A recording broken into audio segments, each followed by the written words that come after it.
Welcome to study 24 Udaipur. आज के इस वीडियो में हम नीति आयोग के बारे में चर्चा करने वाले हैं।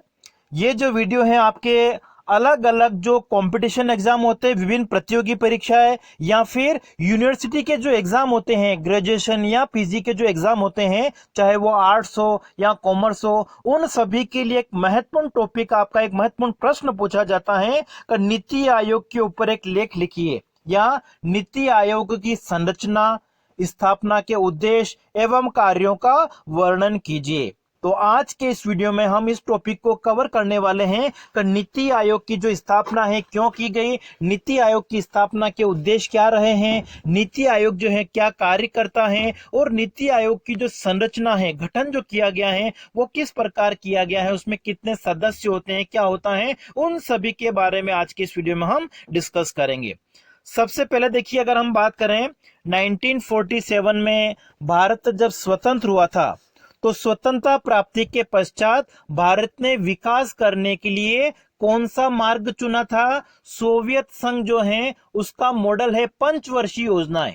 ठीक है, तो पंचवर्षीय योजनाओं के माध्यम से भारत ने अपने विकास के बारे में सोचा था और इस उद्देश्य को पूरा करने के लिए 1950 में प्लानिंग कमीशन योजना आयोग का गठन किया गया था। ठीक है, भारत में 1950 में प्लानिंग कमीशन योजना आयोग का गठन किया गया था और ये योजना आयोग क्या करता था? पंचवर्षीय योजनाएं बनाता था। भारत के विकास के लिए विभिन्न पंचवर्षीय योजनाएं बनाई गई थी। तो 1950 से लेके 2017 तक योजना आयोग के द्वारा 12 पंचवर्षीय योजनाओं का निर्माण किया गया था, जिसके माध्यम से भारत ने अपना विकास किया था। और 12वीं पंचवर्षीय योजना की जो अवधि थी वो थी 2012 से लेके 2017 तक। भारत की जो अंतिम पंचवर्षीय योजना थी वो कौन सी थी? 12वीं पंचवर्षीय योजना थी। 12th 5 ईयर प्लान जो था वो लास्ट 5 ईयर प्लान था और समयावधि उसकी क्या थी? 2012 से 2017 तक। अब देखिए, योजना आयोग के द्वारा क्या किया जाता था? केंद्र स्तर पर योजनाओं का निर्माण किया जाता था और उसे ग्रामीण बॉटम स्तर पर, ठीक है, निम्न स्तर पर, गांवों के स्तर पर हम कह सकते हैं, राज्यों के लिए उसको लागू करने के लिए कहा जाता था। लेकिन उसमें बहुत सारी समस्या आती थी।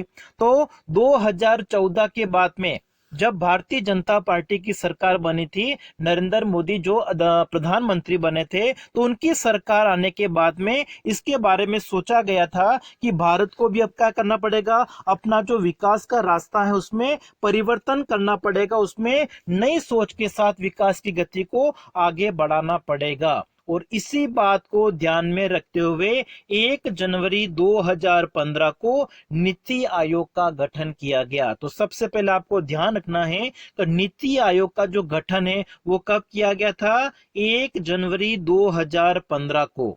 अब नीति आयोग में नीति का पूरा नाम क्या है ये भी आपको ध्यान रखना है, क्योंकि जो कंपटीशन एग्जाम होते हैं उसमें इस तरीके के प्रश्न पूछे जाते हैं कि नीति आयोग की स्थापना कब की गई? 1 जनवरी 2015 को। देखिए, अच्छी तरीके से इसने जो कार्य करना प्रारंभ किया था वो किया था 2017 के बाद में, क्योंकि जो कार्य, देखो, स्थापना हो गई थी 1 जनवरी 2015 को, कार्य करना भी प्रारंभ कर दिया था, लेकिन अंतिम पंचवर्षीय योजना की जो अवधि थी वो क्या थी? 2012 से 2017 तक। इसलिए इसने अच्छी तरीके से कार्य करना जो प्रारंभ किया है, पूर्ण रूप से हम कह सकते हैं वो 2017 के बाद में किया था। तो स्थापना का जो क्वेश्चन पूछा जाएगा, तो नीति आयोग की स्थापना कब की गई थी? 1 जनवरी 2015 को। और इसमें नीति का जो पूरा नाम है वो क्या होता है? National institute for transforming India, जिसको हिंदी में हम कहते हैं राष्ट्रीय भारत परिवर्तन संस्थान। तो 2 क्वेश्चन आपको ये ध्यान रखने हैं कि नीति आयोग में नीति का पूरा नाम क्या होता है? National institute for transforming India, राष्ट्रीय भारत परिवर्तन संस्थान। और इसकी स्थापना कब की गई थी? 1 जनवरी 2015 को। ठीक है, इसका गठन किया गया था। ये एक गैर संवैधानिक निकाय है। ठीक है, गैर संवैधानिक निकाय का मतलब क्या हो गया? इसकी स्थापना के बारे में भारत के संविधान में नहीं कहा गया है, इसलिए इसको हम क्या कहते हैं? गैर संवैधानिक निकाय कहते हैं। और ये क्या है? भारत सरकार का थिंक टैंक है। थिंक टैंक का मतलब क्या हो गया, ये भारत सरकार के लिए विभिन्न प्रकार की योजनाओं के बारे में सोचने का काम करता है, उनको सरकार को सलाह देने का काम करता है, इसलिए नीति आयोग को क्या कहा जाता है, थिंक टैंक कहा जाता है। ये विभिन्न योजनाओं का निर्माण करने की सलाह देता है सरकार को, उसके बारे में ये सोचता है, ठीक है, इसलिए इसको हम क्या कहते हैं, थिंक टैंक कहते हैं। देखिए योजना आयोग का जो गठन किया गया था 1950 में, उसका मुख्य रूप से दो कार्य था। एक तो योजनाएं बनाना, ठीक है, वो क्या करता था, 5 वर्षीय या पंचवर्षीय योजना जिसको हम कहते हैं पंचवर्षीय योजनाओं का निर्माण करता था, और फिर राज्यों और जो विभिन्न विभाग हैं उनके बीच में धन आवंटन का कार्य करता था। वित्त का जो बंटवारा है, धन का जो आवंटन है, वो कार्य किया जाता है योजना आयोग के द्वारा, ठीक है। अब देखिए जो नीति आयोग का गठन किया गया था, तो नीति आयोग किसी भी प्रकार की 5 वर्षीय योजनाएं नहीं बनाता है, पंचवर्षीय योजनाओं का निर्माण नहीं करता है, और न ही ये धन आवंटन का कार्य करता है। जो नीति आयोग का प्रमुख कार्य वो क्या है, ये भारत सरकार का थिंक टैंक है, ठीक है। भारत सरकार के लिए ये क्या करता है, योजनाओं के बारे में सलाह देने का कार्य करता है। ऐसी योजनाएं जो लोगों के हितों में हो, उनको निर्माण करने के लिए, उनका निर्माण करने के लिए एक तरह से क्या करता है, सरकार को सलाह देने का कार्य करता है, इसलिए इसको क्या कहा जाता है, सरकार का थिंक टैंक कहा जाता है। और इसमें सहकारी संघवाद की भावना को केंद्र में रखते हुए अधिकतम शासन न्यूनतम सरकार के दृष्टिकोण को स्थान दिया है, ठीक है। सहकारी संघवाद का मतलब क्या हो गया, भारत के विकास में विभिन्न राज्यों की जो भूमिका है उसको ध्यान में रखते हुए हम क्या कर सकते हैं, हमारे विकास की गति को तेजी से बढ़ा सकते हैं, इस बात को ध्यान में दिया गया था। तो नीति आयोग का जो गठन है, ठीक है, वो एक तरह से सहकारी संघवाद पर आधारित है।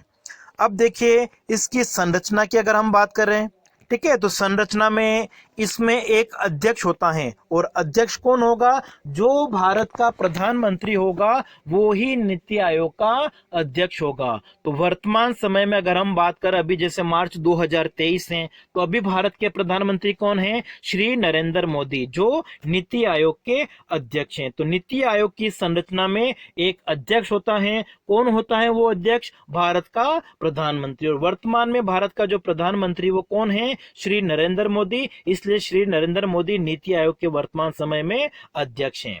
दूसरा, इसमें गवर्निंग काउंसिल होगी, ठीक है। देखिए योजना आयोग में तो क्या था, एक तरह से कोई भी राज्य का मुख्यमंत्री होता था, उसको योजना बनाने में उनकी कोई भूमिका नहीं होती, तो वो तो केंद्र स्तर पर भूमिका योजना बना के वो राज्यों को दे दी जाती थी। लेकिन अब नीति आयोग में इसमें परिवर्तन किया गया है, इसमें गवर्निंग काउंसिल होती है जिसमें सभी राज्यों के मुख्यमंत्रियों को शामिल किया जाता है, और जो केंद्र शासित प्रदेश हैं, ठीक है, वहां के जो उप राज्यपाल होते हैं उनको इस गवर्निंग काउंसिल में शामिल किया जाता है। मतलब अब जो योजनाएं बनाई जाएगी विकास के लिए, उसमें मुख्यमंत्री और केंद्र शासित प्रदेशों के उप राज्यपाल जो होते हैं वो भी अपनी महत्वपूर्ण भूमिका अदा करते हैं।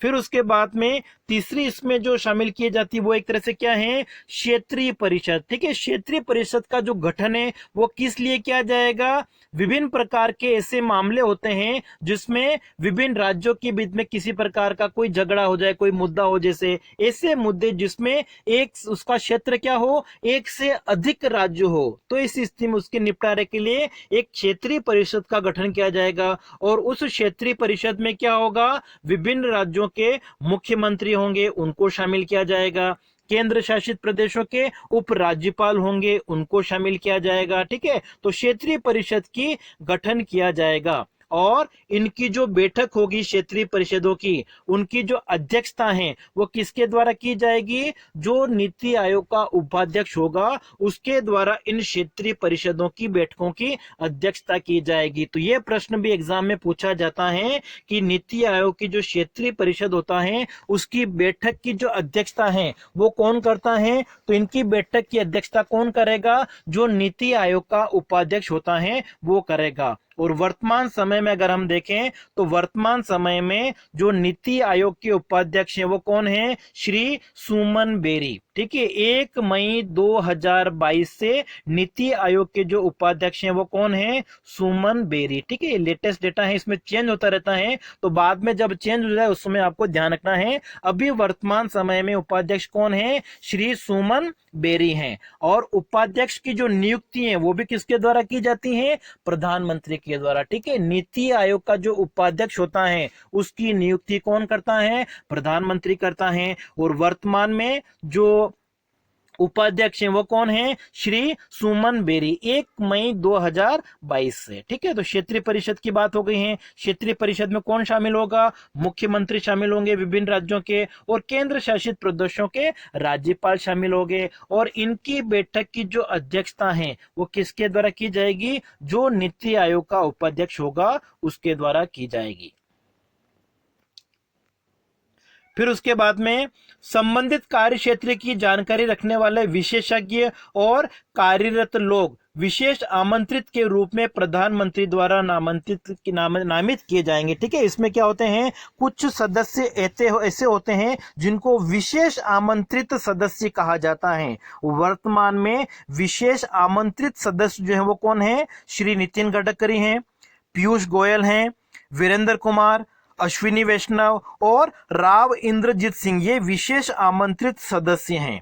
ठीक है, उसके बाद में फुल टाइम मेंबर होते हैं। पूर्णकालिक संगठनात्मक ढांचा जो होता है उसमें भी अध्यक्ष के अलावा बहुत सारे होंगे। ठीक है, कौन कौन से होंगे? सबसे पहले एक होता है उपाध्यक्ष। ठीक है, और उपाध्यक्ष की जो नियुक्ति है वो किसके द्वारा की जाती है? प्रधानमंत्री के द्वारा। अभी मैंने आपको बताया था कि वर्तमान समय में जो नीति आयोग के उपाध्यक्ष हैं वो कौन है? श्री सुमन बेरी। और कब से हैं ये? 1 मई 2022 से। फिर इसमें कुछ फुल टाइम मेंबर होते हैं, पूर्णकालिक सदस्य होते हैं, लेकिन इनकी संख्या क्या होती है? थोड़ी कम होती है।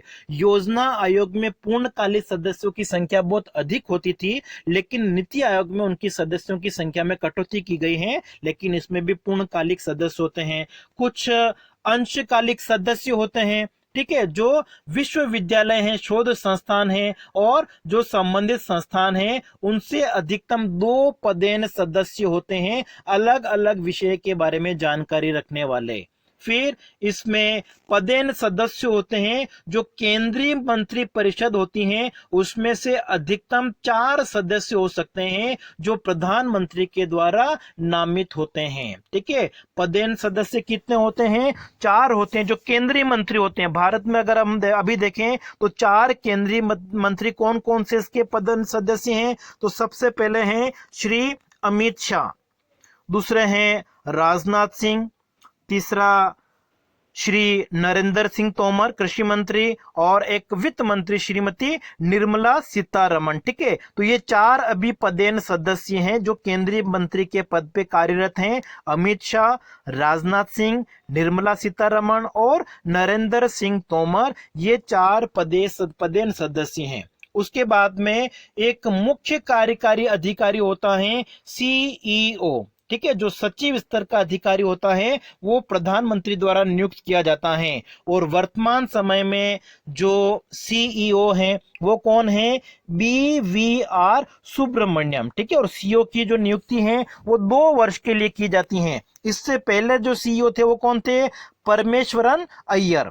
ठीक है, सीईओ कौन थे पहले? परमेश्वरन अय्यर, और वो वर्तमान समय में विश्व बैंक के कार्यकारी निदेशक नामित किए गए हैं। इसलिए फरवरी 2023 में BVR सुब्रमण्यम जो हैं वो नए सीईओ नियुक्त किए गए हैं नीति आयोग के। ठीक है, तो ये कुछ इंपॉर्टेंट बातें आपको ध्यान रखनी है। कंपटीशन एग्जाम होता है उसमें पूछा जाता है आपको कि नीति आयोग के वर्तमान समय में उपाध्यक्ष कौन है? श्री सुमन बेरी हैं। ठीक है, 1 मई 2022 से हैं। फिर इसमें कितने पदेन सदस्य होते हैं? 4 पदेन सदस्य होते हैं। और वर्तमान में कौन कौन है? अमित शाह, राजनाथ सिंह, नरेंद्र सिंह तोमर और निर्मला सीतारमण। वर्तमान समय में मुख्य कार्यकारी अधिकारी सीईओ कौन है? BVR सुब्रमण्यम। ठीक है, यह भी फरवरी 2023 से इनको नियुक्त किया गया है और आवश्यकता अनुसार इनके पास में एक सचिवालय होता है। ठीक है, तो ये इसकी संरचना हो गई है। अब नीति आयोग के कार्यों की अगर हम बात करें, नीति आयोग क्या कार्य करता है, तो सबसे पहले संघीय सहभागिता, मतलब सबको साथ लेके चलने की यह बात करता है। जो योजनाएं बनाई जाती हैं उन योजनाओं को बनाने के लिए मुख्यमंत्री, जो राज्यों के मुख्यमंत्री हैं, केंद्र शासित प्रदेशों के जो उपराज्यपाल हैं, उनकी भूमिका को भी शामिल करता है। मतलब राज्यों की भूमिका को महत्व दिया गया है, क्योंकि किसी भी राष्ट्र का जो विकास होता है उस राष्ट्र के विकास में राज्यों की भूमिका बड़ी महत्वपूर्ण होती है। इसीलिए नीति आयोग में राज्यों की भूमिका को महत्व दिया गया है, जिसको हम क्या कहते हैं, संघीय सहभागिता कहते हैं। फिर ग्रामीण स्तर पर विश्वासी योजनाएं बनाने के लिए तंत्र विकसित करना। ठीक है, देखिए जो योजना आयोग था उसमें जो योजनाएं बनाई जाती थी वो केंद्र सरकार की योजनाएं बनाई जाती थी और राज्यों को दे दी जाती थी। मतलब उसको हम कहते हैं एक तरह से टॉप टू बॉटम मॉडल हम कह सकते हैं।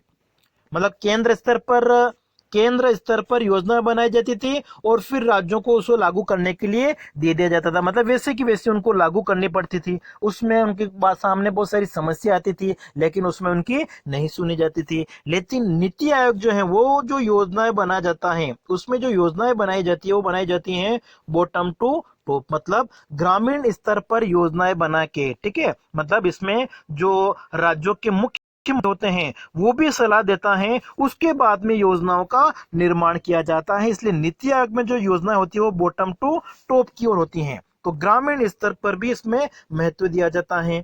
फिर राष्ट्रीय सुरक्षा के हितों में आर्थिक रणनीतियां बनाई जाती हैं, नीतियां बनाई जाती हैं। इस प्रकार की नीतियां बनाई जाती है जो हमारे देश की सुरक्षा की दृष्टि से महत्वपूर्ण होती हैं। फिर इन नीतियों में, जो नीति आयोग के द्वारा जो योजनाएं बनाई जाती हैं, उसमें उन वर्गों का भी ध्यान रखा जाता है जो आर्थिक प्रगति से पर्याप्त उनको लाभ नहीं मिल पा रहा है। जैसे हम देखें कि योजनाओं के द्वारा विभिन्न प्रकार के जो विकास हुआ है तो उससे जो लोग हैं वो दो भागों में बढ़ गए। ठीक है, कुछ लोग तो लोग हैं जो ज्यादा गरीब हैं, कुछ लोग क्या हैं, ज्यादा अमीर है। मतलब कुछ लोगों को सरकारी योजनाओं का लाभ नहीं मिल पाता है।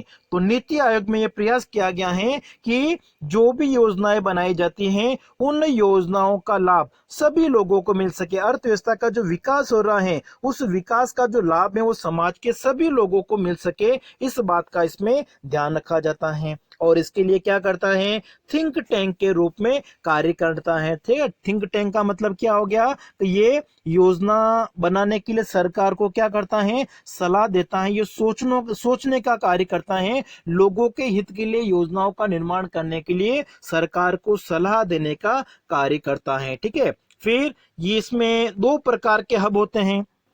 एक तो है टीम इंडिया हब। ठीक है, टीम इंडिया हब का क्या कार्य होता है, राज्यों और केंद्र के बीच में समन्वय स्थापित करना। और दूसरा क्या है, ज्ञान एवं नव प्रवर्तन हब। ठीक है, आयोग को किस प्रकार से बेहतर बनाया जा सकता है, तो आयोग को बेहतर बनाने के लिए क्या करता है, नया नया जो ज्ञान होता है, नवाचार होता है, इनोवेशन होता है, उसको अपनाने के लिए, उसको बेहतर बनाने के लिए कार्य करता है। फिर अगला अगर हम देखें, विकास एजेंडा के कार्यान्वयन में तेजी लाने के लिए ये क्या करता है, अंतर क्षेत्रीय और अंतर विभागीय मुद्दों के समाधान के लिए एक मंच प्रदान करता है। विभिन्न क्षेत्रों के बीच में किसी प्रकार का कोई मन मुटाव हो जाता है, कोई समस्या उत्पन्न हो जाती है विभिन्न राज्यों के बीच में, तो उनको किस तरीके से हटा के आर्थिक विकास की गति को तेजी से बढ़ाया जा सकता है, उसके लिए कार्य करता है। फिर राज्यों को कला संसाधन केंद्र के रूप में स्थापित करने के लिए कार्य करता है। दीर्घकालीन नीतियां बनाता है। ठीक है, इसके द्वारा जो नीतियां बनाई जाती है वो 15 वर्षीय होती हैं। ठीक है, 15 वर्षीय, पहले होती थी पंचवर्षीय योजना। ठीक है, लेकिन अब आगे के 15 वर्षों की सोच के आधार पर सरकार किस प्रकार की नीतियां बनाएगी उसके लिए सलाह देने का ये कार्य करता है। तो ये कुछ प्रमुख विशेषताएं थी, नीति आयोग के प्रमुख कार्य हैं। ठीक है, अब देखिए नीति आयोग जो है वो मुख्य रूप से 7 स्तंभों के ऊपर टिका हुआ है। ठीक है, इसलिए नीति आयोग के 7 स्तंभ कहे जाते हैं। ठीक है, 7 स्तंभ कौन कौन से हैं, सबसे पहला है जन समर्थक। मतलब इसके अंदर क्या किया जाता है, लोगों की, समाज की जो इच्छाएं होती हैं उन इच्छाओं को पूरा करना एक तरह से नीति आयोग का स्तंभ है, कर्तव्य है। प्रो एक्टिविटी होती है, मतलब लोगों की जरूरतों पर भविष्यवाणी की जाती है, प्रतिक्रियाओं की वो शामिल की जाती हैं। लोगों की भागीदारी को इसमें सम्मिलित किया गया है। भागीदारी, सशक्तिकरण मतलब महिलाओं को भी सहायता करना, साथ साथ में आर्थिक विकास के साथ साथ में उनका जो लाभ है वो महिलाओं को भी मिल सके। समानता, सभी को एक जैसा, ठीक है, युवाओं को भारतीय अर्थव्यवस्था की संरचना में बदलने का समान अवसर देता है। फिर सभी व्यक्तियों को इसमें शामिल किया गया है, चाहे वो किसी भी जाति का हो, किसी भी धर्म का हो, किसी भी लिंग का हो, महिला पुरुष सभी को समान अवसर दिए गए हैं, इसलिए इसको हम क्या कहते हैं, सभी का समावेश। और फिर पारदर्शिता मतलब किसी प्रकार का भेदभाव नहीं होता है। देश की नागरिकों हेतु पारदर्शी एवं उत्तरदायी सरकार के निर्माण को संदर्भित करता है। किसी प्रकार के पक्षपात को इसमें सम्मिलित नहीं किया जाता है। इस बात को ध्यान में रखते हुए देश के विकास की गति को बढ़ाने के लिए जो नीति आयोग है वो थिंक टैंक के रूप में कार्य करता है। मतलब योजना आयोग में जो कमियां थी उसको दूर करने का प्रयास किया गया है और एक नई सोच के साथ में नीति आयोग का गठन किया गया है।